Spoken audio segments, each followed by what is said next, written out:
Olá, meu povo querido.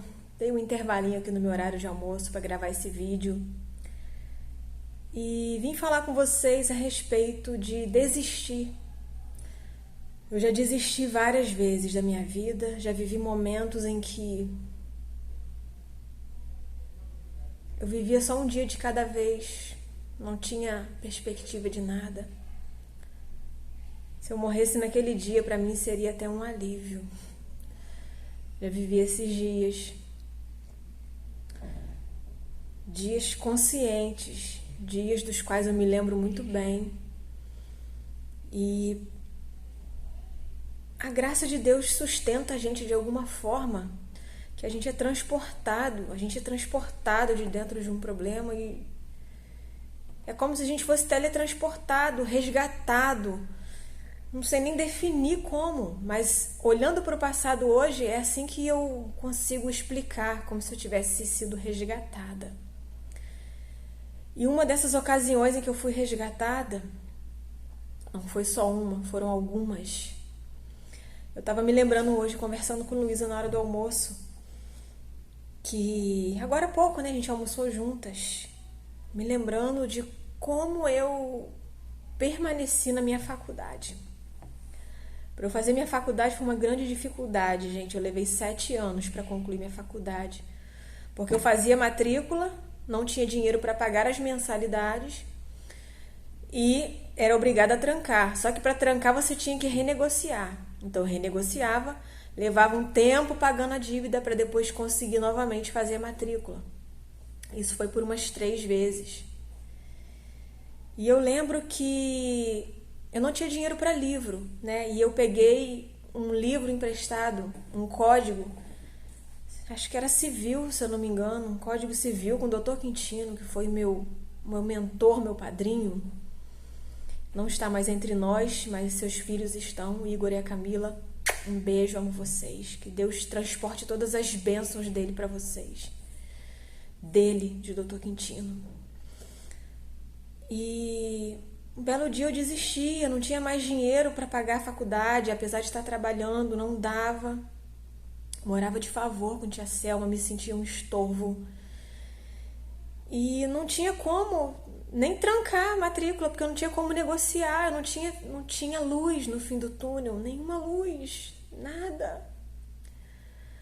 Não tinha parente com quem contar, não tinha ninguém para me patrocinar, não tinha. E eu, naquele momento, eu desisti.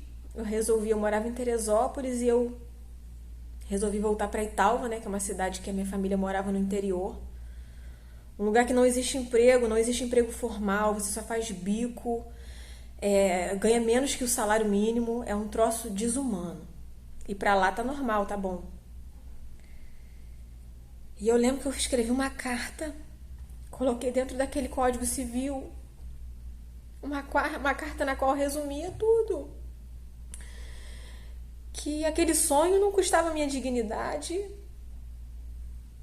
ver minha filha precisar das coisas e não poder prover, que talvez aquilo realmente não fosse pra mim, que é uma grande idiotice filho de pobre querer estudar.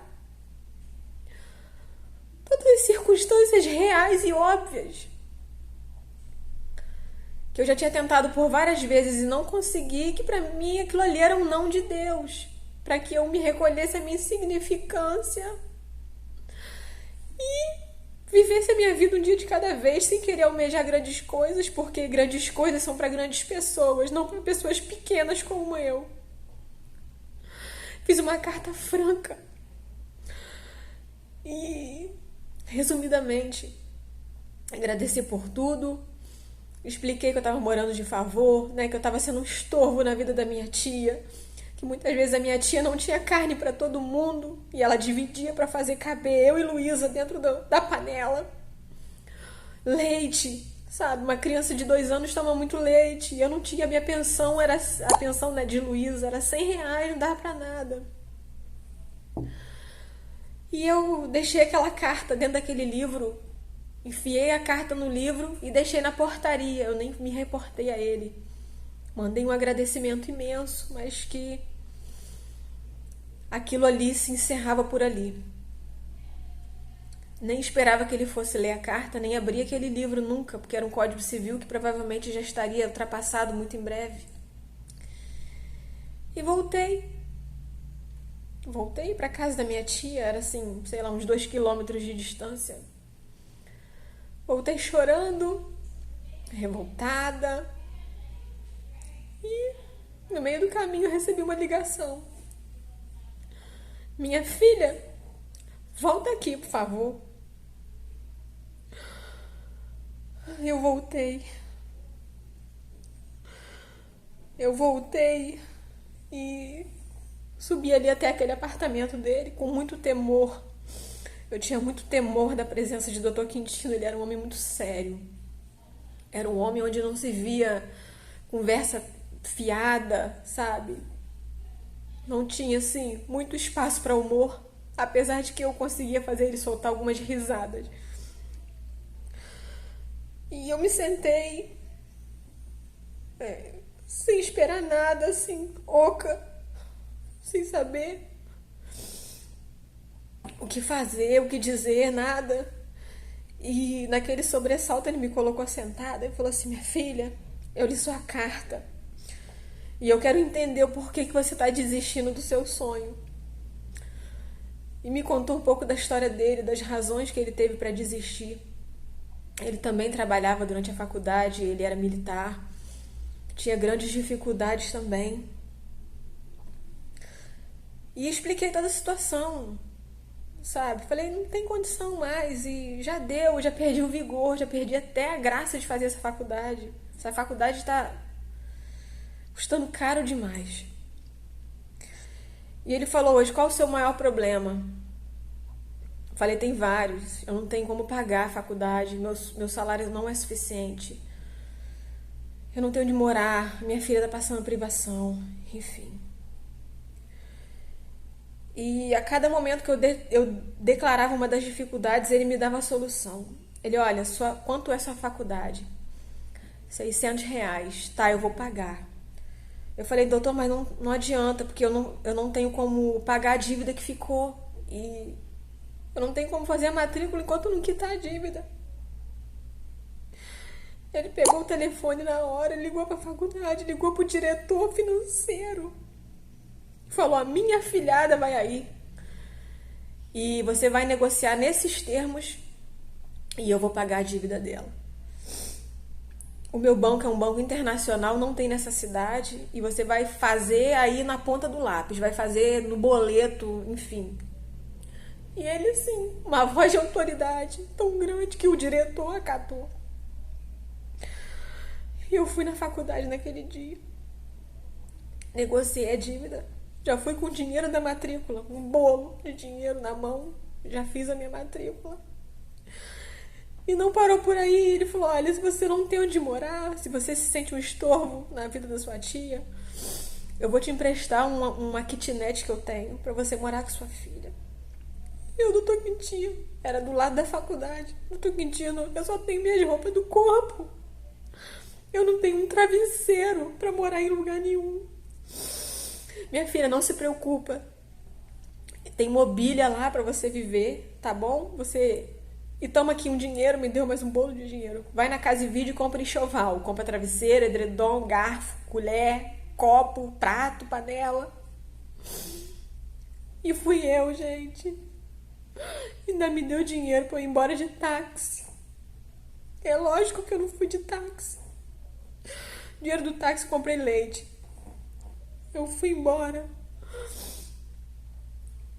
Eu não sei a sensação de uma pessoa ir do inferno pro céu em 5 minutos, uma escala assim, vertiginosa.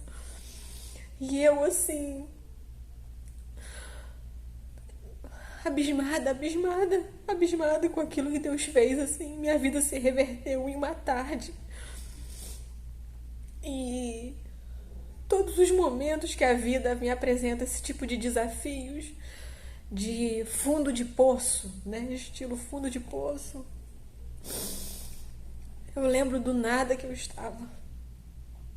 Do nada. Eu acho que eu não estava no nada, eu estava abaixo de zero. Então eu venho te trazer uma palavra de esperança, sabe? Nesses últimos dias, Tem sido difíceis para mim, aqui algumas circunstâncias atribuladas aparecendo para ofuscar minha visão. Mas eu te digo, meu irmão, que a palavra de Deus diz que a graça do nosso Deus nos basta, porque o poder dele se aperfeiçoa na nossa fraqueza. E eu estou nos momentos que eu me sinto tão fraca, mas tão fraca. E se for a hora de Deus manifestar o poder dele, Senhor, a hora é essa. A hora é essa, Pai. E vamos confiar na graça dele. Vamos confiar na graça dele, porque ele é o Deus que faz novas todas as coisas. E ele chama à existência as coisas que não existem como se elas já existissem. Quando Deus disse haja luz, haja tudo, ele usa a palavra, quando fala no princípio criou Deus, o céu e a terra. A palavra criar é nihilo. É uma palavra que significa criar a partir do nada. Então Deus, ele não precisa que a gente apresente uma matéria. Olha, Senhor, tem aqui um lápis e o Senhor faz o que quiser com esse lápis. Não, ele não precisa ter nada. Ele não precisa ter nada. Aliás, para ele é até melhor que não tenha nada. Então, confia, tá bom? Eu espero ver esse vídeo e falar para mim mesma. Confia, confia, que a última palavra é do Senhor. A minha graça te basta. A minha graça te basta. Porque o meu poder se aperfeiçoa na sua fraqueza. Tá bom, gente? Um beijo, o vídeo tá enorme.